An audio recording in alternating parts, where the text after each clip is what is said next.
The second one. Okay. So the collective is a group of about, I think, just over 200 members now. We have the sort of 1:990 ratio where 1% of people are really working on it, and 9% of people are kind of active and looking around, and then 90% are, maybe read the newsletter once in a while, kind of lurking and learning. It came out of a small group that was working with Philip Sheldrake, basically just meeting once a week and thinking through his PhD, which was the Human Interface Project. And the idea of an interface that is up close and personal to the human, that you can customize and not have an average user interface for your bank or your hospital or all of these places that we go online. And we were looking to get funding for it, sort of in that once a week type of mode. And we realized how hard it was to get anything that was really fundamentally open and didn't really have a normal business model attached to get funded. So, of course, I started to build a map, and we started to map tech we might trust. Tech, what would be projects that we found interesting and likely trustworthy. We did kind of a bunch of desk research, and somewhere in the middle of that, Philip said, why don't we just start as a co-op and we can just build tech that we trust and own it? And so we started the Digital Life Collective, and the collective it started out as this sort of grand vision to get everybody to join, and we'll build our own tech and we'll all like be Google for each other, basically, that is more trustworthy. But along the way, we had a confluence of people that were interested in ways not to do hierarchy, people that really had deep knowledge in tech, and people that had deep knowledge, years and years of experience in co-ops. So that confluence to me is a really strong trifecta, and we are trying to solve the problems that we have. So we're all volunteer, we're all distributed, we're trying to cooperate across a lot of varied understandings and backgrounds, as well as time and space. And we're starting to see that emerge, and we're starting to have organized spaces that are working for people. So we're moving towards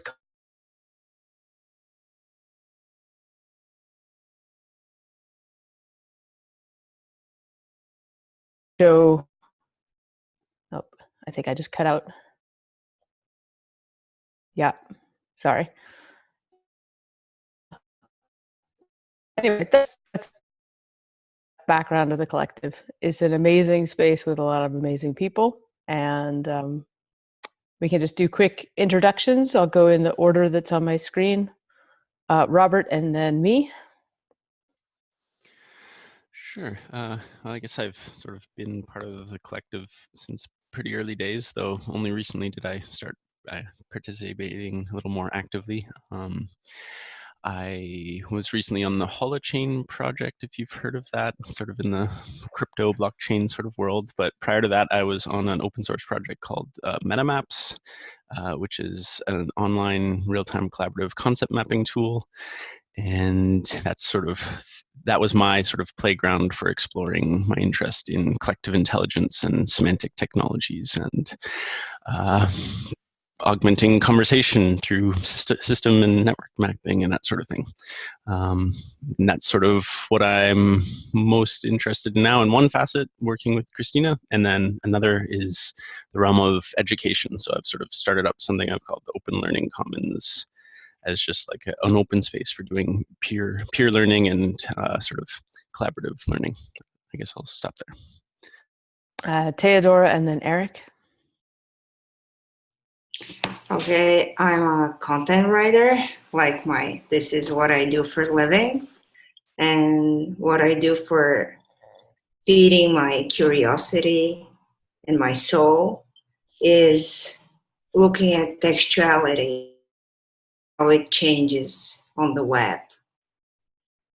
And a lot of the thinking that goes through my head recently is about the idea that meaning is a process. And together with that, all the machine learning and AI narratives need that idea. However, it's very hard to kind of infuse it in other people's minds. Maybe it's as hard as other people are trying to infuse me with too many structures.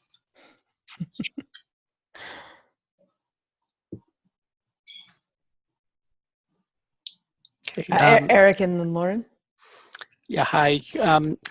Thank you. I'm a solution architect who's interested in decentralized technologies for the web that are emerging and peer-to-peer networks, and also the research of Ted Nelson and Douglas Engelbart and how it can be applied today.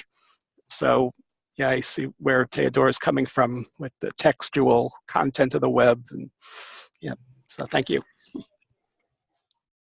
Jerry, you're in perfect time just to introduce yourself. Holy beans. Hi, I'm Jerry.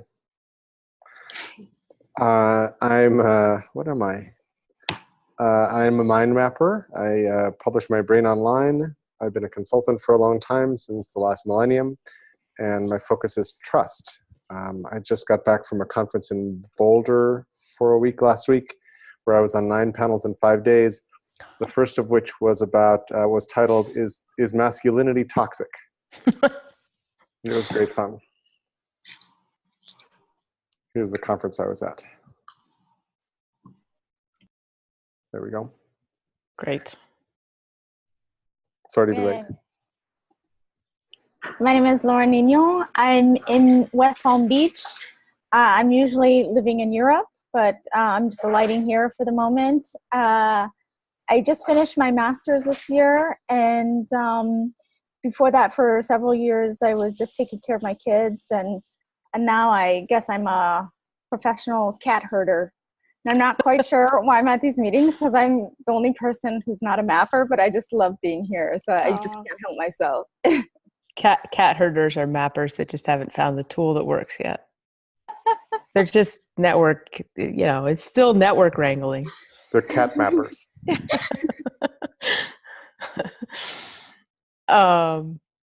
Teodora, I really like what you said about meaning as a process. I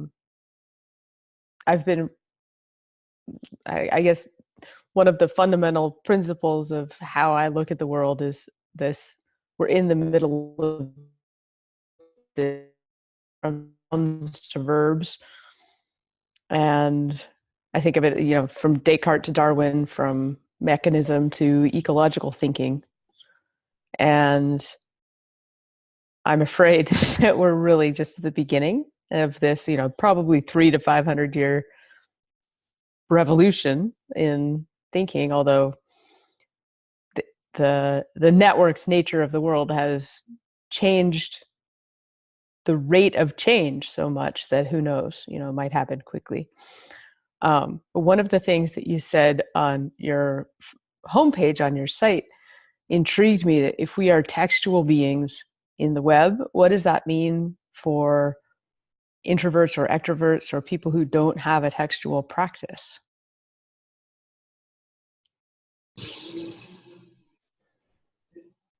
I don't know. I found that sentence really intriguing. Mm-hmm. How do you inscribe that? Well, they are part of me in a way. This is why the people who have realized that they are intertextual they will be conductors of that knowledge. Because I have a very ugly diagram, a person who is writing, and this is the screen, and this is the person's mind, and this is the noosphere. So this noosphere is knit together by people who don't write, but they do interact with this person.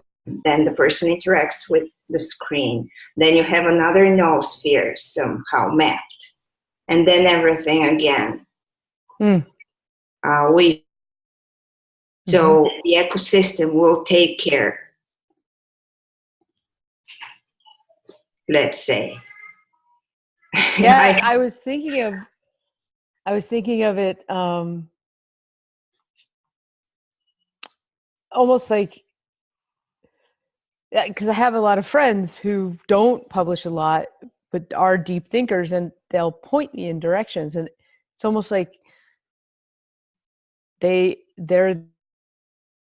or that they make the shape of the road that other people are talking about. Does that make sense? Yeah. Intertextual, you don't have to use textuality. You can use orality. Or even just a different kind of signal, like just saying, hey, at whoever on Twitter, you might want to see this, or whatever. You're skilled at directing attention, even if it, like, not pulling it to themselves, but directing it, shaping it. If I can ask, is there any relationship between intertextuality and transmedia that you know of? Because I know a few people who are transmedia experts, for example, and it sounds like what they're investigating is next door to what you're doing. What I have found is I'm trying to again knit together intertextuality and intertwingularity. Transmedia, I'm afraid I don't understand what that is. What do you mean? I will put up a TEDx talk by Lena Srivastava from New York who does this. Okay, thanks for pointing me to this. Sure. Sorry about that. That is okay. So that's transactivism, but she's big in transmedia. There's transmedia conferences. There have been for years, but I think the semantic web and transmedia and the intertwingularity are sort of all in the noosphere, hovering near each other. But there may not be enough bridges between them, because I think the interactions between them might be very interesting. Eric, did you want to talk about the difference between text and orality that you just mentioned? Yeah, well, I find like large pages of text very difficult, so I use speech synthesis to understand them, and also listening to a lot of podcasts to keep up to date with developments. So I guess I'm more oral, and then it gives me material for discussions and posts on Twitter and connections with people. Yeah, so, but in Ted Nelson's idea of being able to go back to the original sources and see it visually, I find very appealing, because it is very difficult to research the web these days and keep track of links. And yeah. So yeah, I'd like to see what decentralized technologies can bring to the table in building some of those ideas. And also Ted Nelson also talks about trans copyright, which is the ability to have micropayments for use of content under copyright if the authors are in an arrangement that supports it. And that is possible. It's just, I don't think maybe some people are working on it, I'm just not sure yet, but I think it can be done as well, because these decentralized protocols allow precision cutting and pasting of bits of of a blob and streaming them So there's a lot of possibilities if the right people get together and work on it. Just briefly, in 1992, I joined Esther Dyson to write her newsletter, Release 1.0, which we were publishing at the time on Amex, a really, really terrible online marketplace that basically looked like DOS and smelled like ass. And I had to relearn how to publish on it every time I used it, which was sort of once a month or once every other month. It was just terribly done, but it was an attempt to implement Ted Nelson's micropayments for content, et cetera, et cetera. It was bad, but it was a very early attempt inspired by Ted Nelson.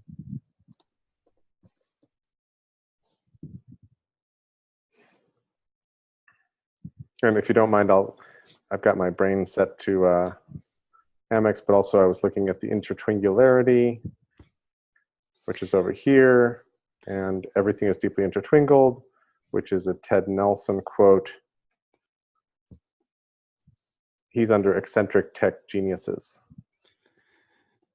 And actually, he's under As We May Think, which is Vannevar Bush's piece from 1945, which is one of many books, movies, ideas that shaped people's lives, including, unfortunately, Atlas Shrugged.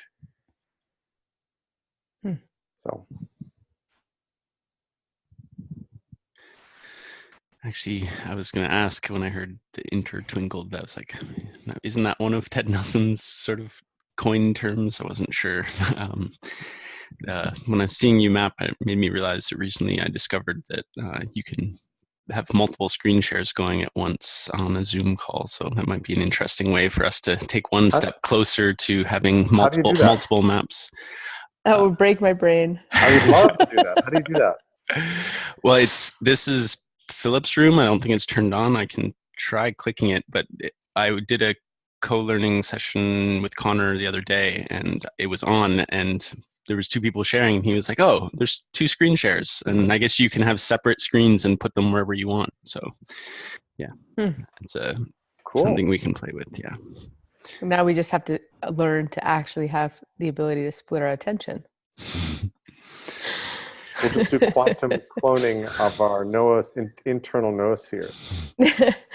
Before we move on too much from Teodora's description of the picture of the person in the noosphere and the screen, I just wanted to point to this book on interpersonal neurobiology, where do you know Dan Siegel's work at all? I'm nodding because I just found the link you sent in the chat. Yeah, so just I think you would be interested in it because he starts at the beginning of the book. He says basically our field of neurobiology, and honestly psychology too, doesn't have a working definition of mind that everybody agrees on. And so he proceeds to define mind as a pattern integrity, a process, a relational happening between our current brain, the physical structure of our current brain, our relationships, and our current mind, which is this thing that is beyond our physical brain that includes our relationships and how others shape us. And I'm wondering if you and maybe Jerry could speak, and anybody else who speak to what this sort of intertextual world, this new space that our brains have in the connected web means. If meaning is a process and mind is a process, what does that mean for the process of trust? If individuality is kind of very noun-like. Isn't it verb-like? Individuality? Well, yeah. The industrial concept of the very atomized person that is not a pattern integrity. The way that many people think of like themselves, and they're self-reliant and autonomous, and they're not interdependent, not connected. The sort of disconnected Western idea of self is very antithetical to that. And I'm wondering what that means for trust. I can take a swing at it. Yeah. Oh, with that one. Many things come to mind. But one for me is that one of my beliefs is that long ago, all around the world, we used to know how to live in community on the commons, and that individualism is a new thing that has been marketed very heavily to us as part of consumerism, as part of neoclassical economics, as part of a market basket of things like modernism that separated us out as individuals and said, it's all about you maximizing your satisfaction. But I believe that long ago we used to know how to live in community on the commons, and that those two words, whatever they were if it was Quechua, if it was Aboriginal language or whatever else, we totally understood those things. And you were raised in community to take care of the commons, because everybody knew that if you destroyed the commons, you killed off the community. And so there was kind of a collective soul. If you go look at West Africa, the Dagara tribe, they see the real world and the other world as one. And there are gatekeepers, the shamans are gatekeepers to the other side, but everything that happens on the other side is as real to them as everything that's happening in this world. And so we draw culturally and historically, we draw different boundaries on even what is real and what stories we tell. And then I just started reading *Sapiens*, and early in the book, he's basically saying that fiction is what sort of brought humans together, the ability to agree on some stories. And in some cases, those are religious stories. In some cases, those are the story I just told about sort of modern Homo economicus. And that humans are unique in our ability to rapidly change that story and swap it out for some other way of seeing. Although cultural change is sometimes very slow, sometimes cultural change is really quick. And so I'm really interested in hacking the cultural stories, which I think a lot of us are interested in. Mapping is a way of doing that. And then I'll just add one last thing to it, because I'm going all over the place here. Process and the care of process is a way of building trust. So a really simple example, I facilitate a bunch of things. One of the things I learned really early on as a facilitator is that at the very beginning of the meeting, as people are arriving, I'm cleaning up, picking up litter on the ground, taking care of people coming in, asking, connecting, and in very small ways, making the place safe and taking care, holding the meeting, right? And open space technology, for instance, has a way of putting everybody in a circle and walking around the circle to create a safe space in the middle of the circle that people might put their ideas in. Because you're going to ask them to say, I think we should talk about this. And that takes an act of courage. So they need to feel some sense of safety to do that, because the other people in the room might be on the other side of this, or might have been ignoring talking about this for a long time, or whatever, right? So process, by which we mean many different things, is a way of building trust that allows you to have a bit of a mind meld, which is always inaccurate, always, because we see the same words from very different perspectives and histories and backgrounds and framings and whatever. And some words are very loaded for us, some words are not. And everybody's mileage varies. But the better we can approach each other with some openness to understanding each other's context, the better. And then processes like nonviolent communication are a way of mirroring what the other person said. In NVC, what happens is you report to me what you felt when something happened. I then have to try to report without agreeing. I have to try to say what I think you said.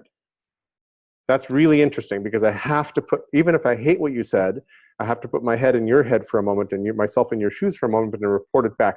That mere act is part of the magic of NVC, in that it causes you to soften up a little bit and have to interpret the other person's point of view. So that's process. So a couple sprinkles all around.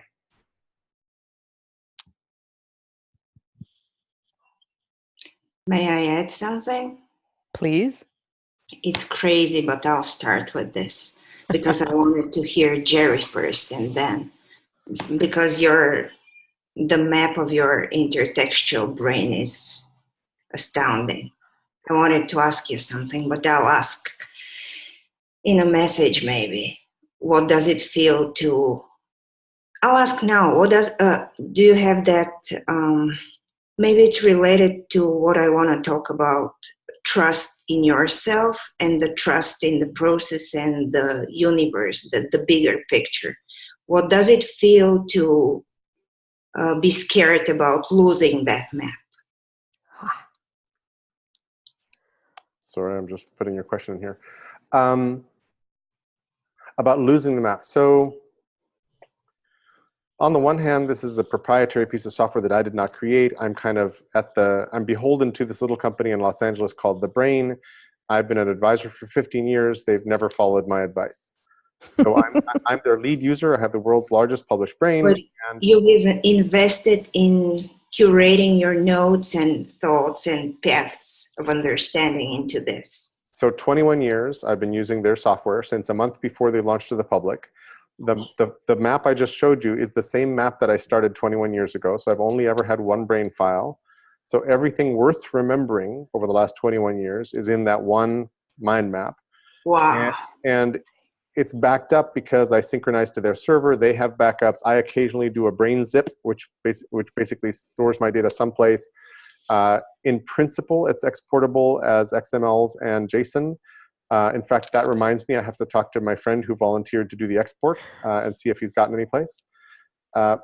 And on the other hand, and I would love, underscore with asterisks on both sides in blinking tag, I would love to jump to a new platform that is open and collaborative, but still has the 4 things I love about the brain. Like there's just a few features that I will not give up. Everything else is completely open for negotiation. But I would love to go to a different platform for doing this, because I think that I'm only getting a piece of what's happening here, because I'm not collaborating with anybody through it. It's only me authoring and me sharing my brain and me editing my brain, and it's a lonely task. Can I just dig a little bit, because I think that there's a deeper question. Yeah. And that you've said, well, she asked you, what does it feel like to be afraid of losing it? And you said how safe it is. Well, so I'm actually wanting you to like hold the fear of losing it. And like, what does that mean as a human? That intertextual thing that is now part of you that could be lost. So I was moving toward there. I was all that technical preamble by way of saying that I have a kind of a Zen approach about this thing. Mm-hmm. Like, I've done this thing for 21 years. It's kind of cool. I wish it had more attention. That would be great. Mm-hmm. But I don't have like a clutching at the heart of, oh my God, what if this is destroyed? You know, what if an electromagnetic pulse wipes out all my backups and suddenly I have nothing? Mm-hmm. That'd be too bad. Okay. You know, that'd be too bad. But I'm very happy. It's not you. It doesn't have. It isn't me. It has helped me a lot. Meaning, I haven't outsourced thinking to my brain. It hasn't taken over thinking for me. Mm-hmm. It complements what I do, because my unaided recall of stuff is much better than it normally would be. And when I go back into something I care about, I now see all the important stuff that I saw about that over time. And if I look around a little bit, sometimes I discover neighboring thoughts with slightly different names that are totally related. So I put them together and I make a little bigger, hairball. And I'm always trying to comb the hairball. I'm always trying to like make sure it's a braid, not a tangle, right? And that's the curating part of it. Because once it becomes a tangle, it's confusing, not just to any newbie coming in, but also to me eventually. So I create subcategories, I link more, et cetera, et cetera. And then, as I said, occasionally I'll discover, oh my God, I did something just like it. I just called it something else years ago. Click, fix, done. So I have little apprehension. There's little fear in me of losing it or of losing myself into it. Okay. Do you have fear of something like Alzheimer's, losing your actual brain? So I spent yesterday afternoon with my mom, whose cognitive functions clearly declined over the last 10 days that I was gone.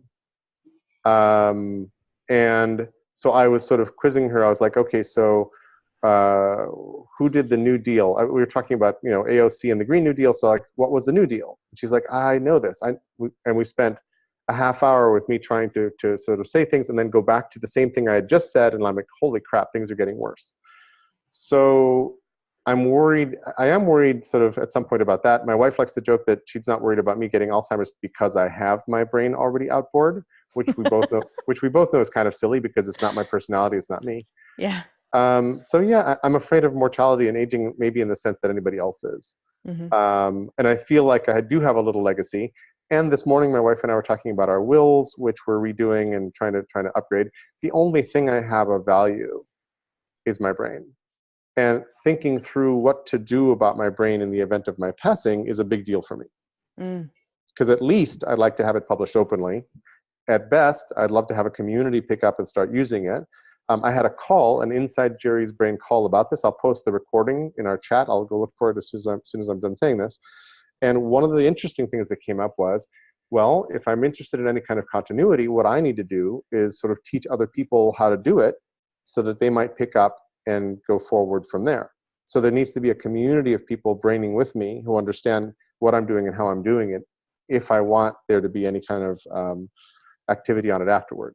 And if somebody were to pick up my finished brain and go forward, that would be perfectly okay with me, because I would always know that here's the last thought I ever put into it. So that's a snapshot of what it was like the last day I was alive.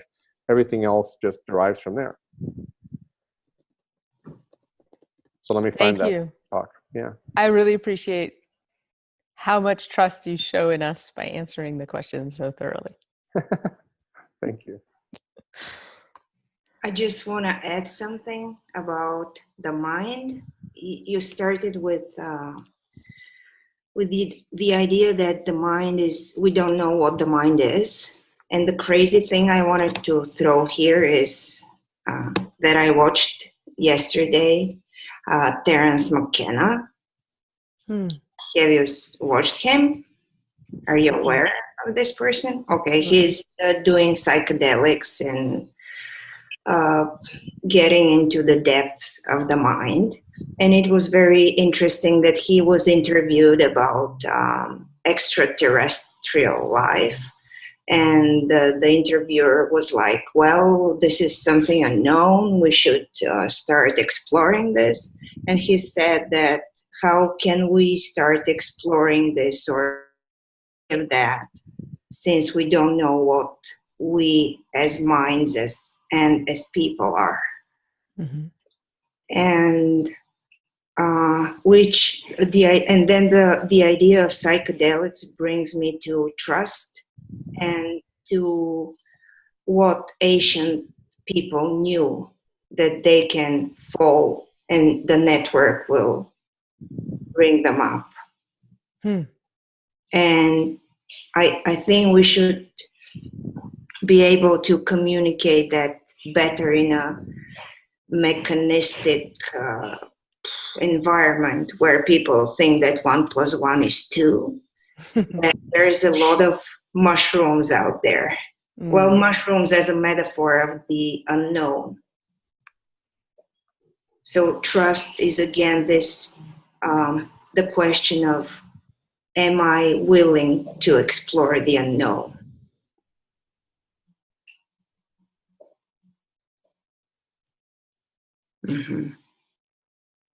So that's my crazy adding to your question or to your thoughts. And Teodora, I just added you to my brain months ago, so I'll add more about you. And send me any links you'd like me to put next to you. I found your book, I found your website, stuff like that. Eric, can you talk more about exploring the unknown privately? Well, I think people may have interests in some esoteric topics and get books on them or research them, but would not want to openly disclose it. That's so some of the topics you were referring to. Yeah, so like it may stay in someone's mind for years. You mean? Do you mean me? Okay. Yep. Yeah, so it may influence thinking in the future, but people wouldn't want to openly share it unless it's like a safe group.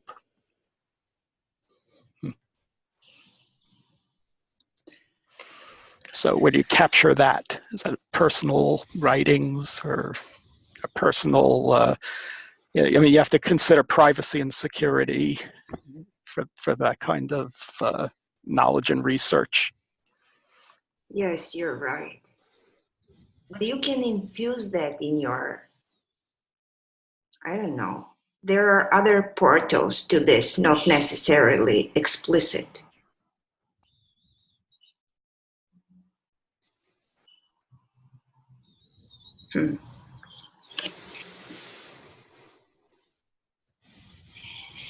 And if you think about some great scientists, they may have had connections because of things that they were interested in, which were not societally acceptable at the time. Societally acceptable. Yeah. That word is driving me crazy. Yep. There's a book, What the Dormouse Said, by John Markoff, who's been a New York Times tech reporter forever. And he basically traces the history of LSD in Silicon Valley. Wow. And how a lot of these people were actually sort of like Steve Jobs, clearly, attributes a lot of his sort of capacity to tripping early on, et cetera, et cetera. But it's a piece of the backstory. And Doug Engelbart was really big into Greek folk dancing, I think. And so there was the circle of geeks who were folk dancing, and like, you know, your other interests become places where serendipity kicks in.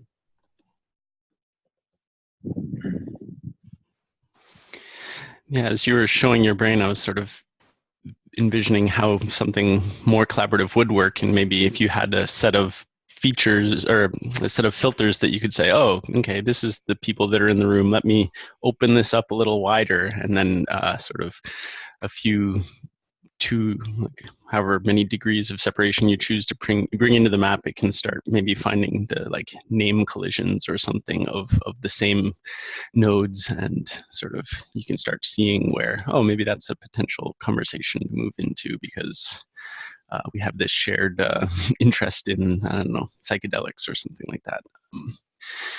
And something, I guess somebody talked briefly of alien stuff, but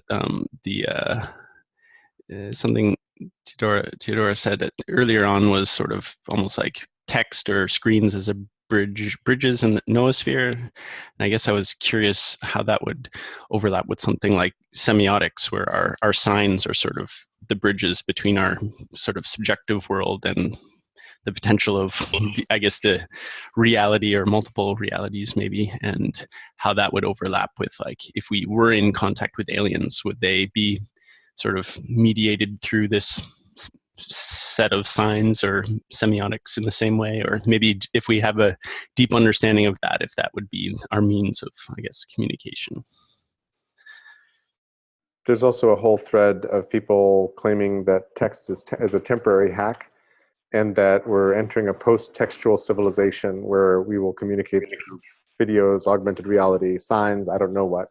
And I have yet to experience any substitute for text that works anywhere near as deeply as text does. So I'm a skeptic on this front. Teodora, you may think otherwise. Yeah, no, I just wanted to, maybe I should have started with this, that by text, I don't mean only textuality. Like, I mean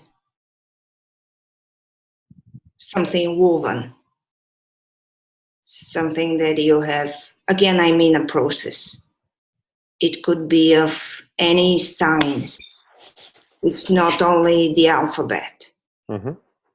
And also about the aliens and how are we going to tell them something? Do you know this?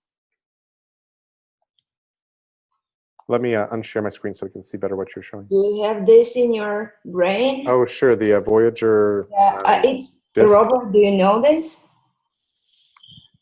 I think I've seen it. Wasn't it etched onto satellite or some sort of thing we sent into space? To convey what we are, if somebody sees that.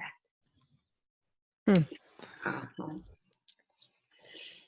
Wow. I lost my thoughts somewhere. They're in the noosphere. Something. Uh-huh. Oh, when Robert said that we are all interested in psychedelics, I just wanted to say that I haven't done this. I mean, psychedelics are just one way to do interconnected thinking. Yeah. You can be plain crazy. Right? That's an easier way. Like a head start. Dialogues are one way of straddling the fields of different paradigms. There's something really fascinating to me in the exploration of uncertainty and trust and communication. And I was about to say something about it when Eric, you posted in the chat, where was that? People explore the unknown privately. So I was just thinking, like, you know, in ritual, if you're going into the unknown, you're supported by a whole community. In my explorations of death, I've really needed my family with me, like that sense of community. Like, I don't want to explore the unknown by myself. That's really scary, because the unknown to me, especially just coming from sort of the context of mapping and a complexity wrangler, I'm constantly kind of putting the unknown in front of people and going, look at the white space, look at what you don't know. And it's really threatening. People experience it as very, like, you have to kind of, like Jerry was saying, like, hold the space really safely.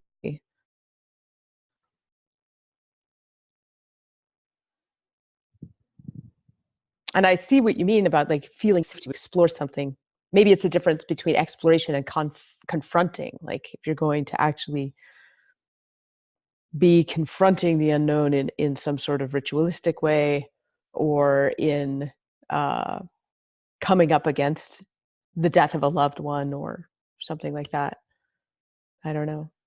There's a really strong, again, back to Sapiens, there's a really strong relationship between text, stories, and rituals.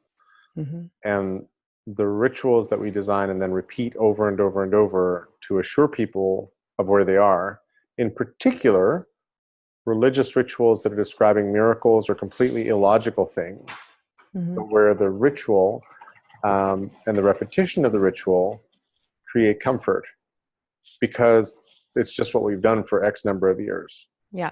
Right? And so that is that the ritual is a reinforcing of the story as represented in the text. One of my favorite books from way back when is Leonard Schleyn's book, The Alphabet and the Goddess, in which Schleyn, who is a surgeon, but really a great philosopher, whose daughter is Tiffany Schleyn, whose son is Jordan Schleyn, all really interesting people. So Schleyn says, when the linear alphabet shows up, it does something to our brains that linearizes what we're thinking about. So he goes to Greece, for example, and he goes to pre-alphabet Greece, where you have Diana, the goddess of the hunt, Bacchus, Pan. You have the birth story of Greece is very different when the alphabet shows up, and all of a sudden Zeus is giving birth from his thigh, Apollo from his head. I may have that backwards, but what are men doing giving birth? Backwards? Okay. Yeah, Zeus from his head, Apollo from his thigh. What are men doing giving birth? So he says, when the linear alphabet shows up, it screws with our story. And then he says, and then we get angry paternalistic gods who take over the major religions, basically become the major religions. And it's like, we have a vengeful, all-knowing God who will smite you if you do any bad. These are crowd control measures. These are total crowd control measures. And so going back before alphabets, I think, is really important. And the problem is that we prize words and alphabets so much. I once was sitting in a small group and watched Dick Foster from McKinsey, well after his McKinsey. He's the guy who invented the S-curve. He's a well-respected McKinsey retired partner. And he gave what was clearly sort of a valedictory speech about his opinion of where history was from, how history works. And he starts with Plato and Aristotle. And the moment he starts, I'm just like, under my breath, you fucker. Like, the idea that, like, Plato, Aristotle, and logic, and we built on that, and those are the foundations of everything, ignoring everything we knew before that, and just dumping it in the waste bin, more or less. The rest of his talk did sort of ignore all of that entirely, made me really mad. because that's kind of the mostly male approach to this. And I'm really interested in ecofeminism and a whole bunch of indigenous wisdom, because I think we were really linear alphabet shows up. Yeah. We were really smart, and we passed things down in very different ways. Jerry, when I was working in a bookstore in 1998 or so, and actually had a series of philosophical talks, and Leonard Shlain was one of them. Cool. He got to come in, and because of that book, The Alphabet and the I got to meet him. His daughter idolized him. So this is an interesting side note. I sat with Tiffany for a while because she was trying to write a book called Connections, where she was really interested in mind mapping, and I showed her, she knew about my brain, and we were talking about maybe mixing it into her book, blah, blah, blah, blah, blah, blah, blah, blah, blah. And then she sent me a draft of the book, which was clearly a tribute to her father and had little to do with the rest of what we were talking about. I'm like, okay, good. She needed to write a tribute to her dad.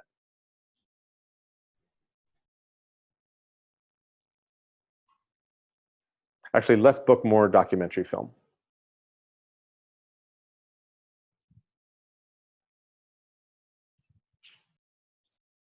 I just thought if an archaeologist hears when she looked at my brain, she thought this and this, what would they be able to infer, extract from that if they don't have the context and the realia? And that's interesting too. Love that. Yeah. What was that? I agree. I disagree. Oh, you have a disagree? Jazz hands up, twinkle fingers up.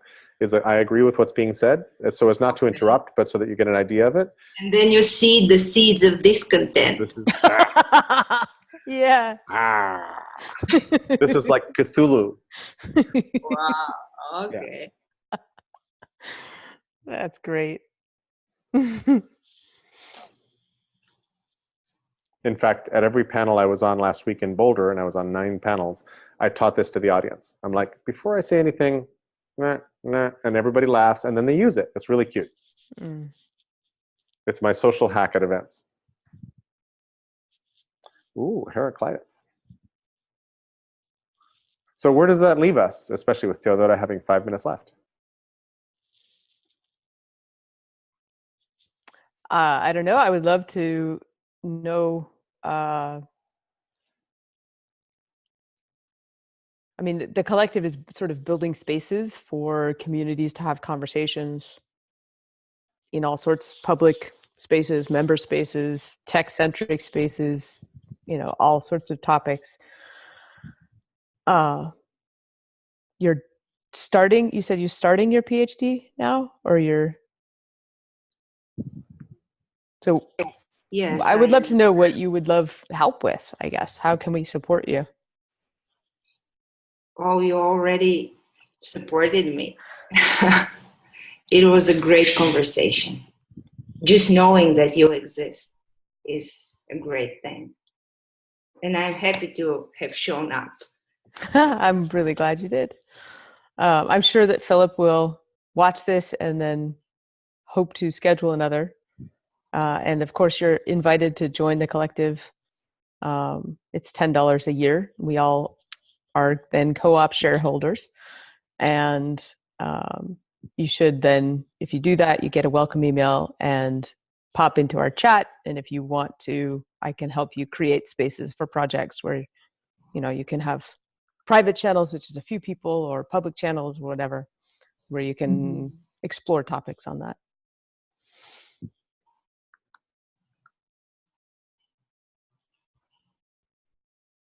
I'm thinking about offline things recently. I have a 3-year-old. I'm building ontologies in his brain and looking at his emergent ontologies. Yes.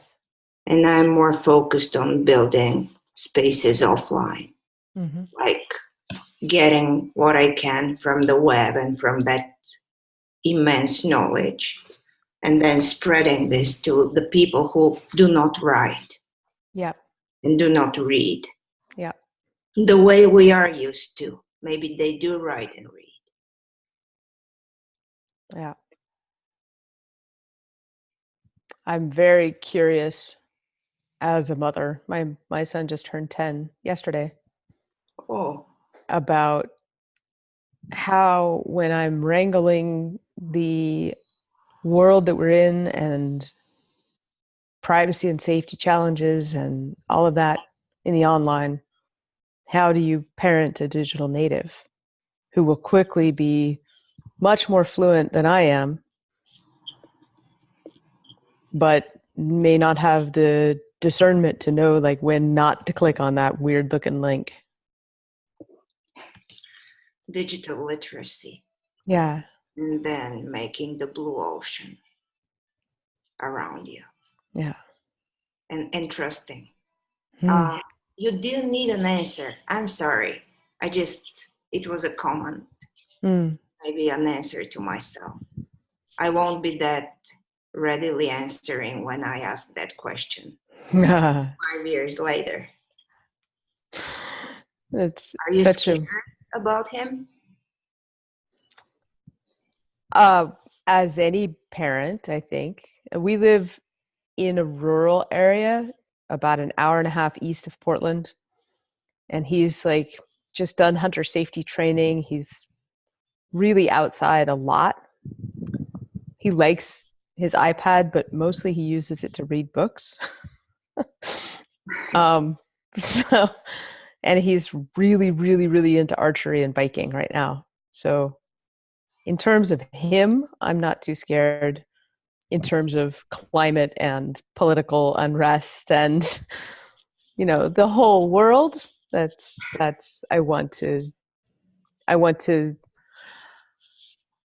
I guess I'm doing the same thing, like trying to draw the structures and learning information from this like deep blue ocean of possibility into community spaces that help people who may not have thought through climate or, you know, the real global picture of unrest and immigration chaos that will happen with regard to climate. And creating sort of easy to spin up community maps that help create structures for basic needs like food security, housing, health, energy, water, strong social relationships, you know, being able to reach out, but within place-based communities. Christina, just have you introduced him to Qdo? He knows that it exists, Okay. and I told him, but there's not a teacher that I know around here. So hard to learn that from books. Yeah, practice. I do Aikido and Jodo. What was the first word you said? I'm not familiar with it. Kyudo is the art of the bow. Japanese archery. Yeah, it's can't be taught from a book.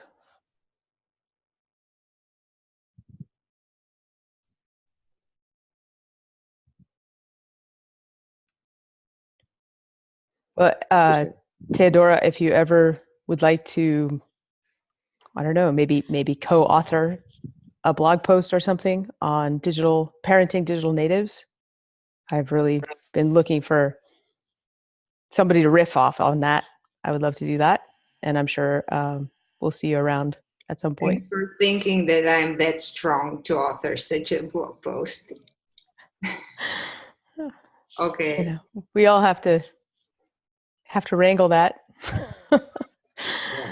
The audacity of having children.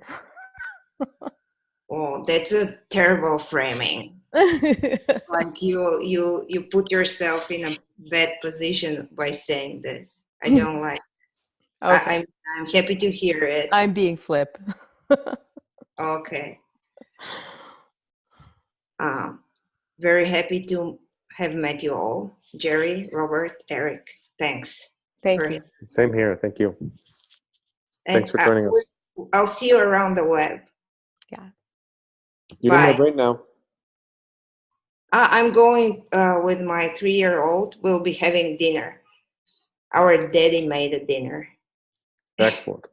Yeah. Okay. Bye. Bye.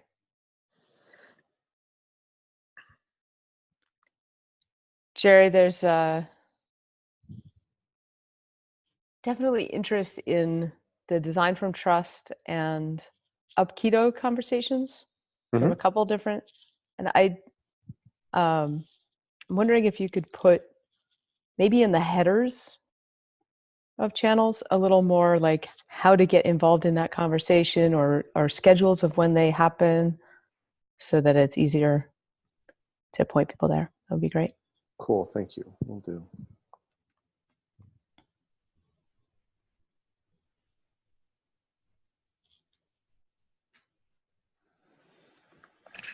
So, Christine, I know we've been trying to connect asynchronously, and yeah, just trying to remember what you were originally looking to do. Oh, well, I had two kind of hanging threads.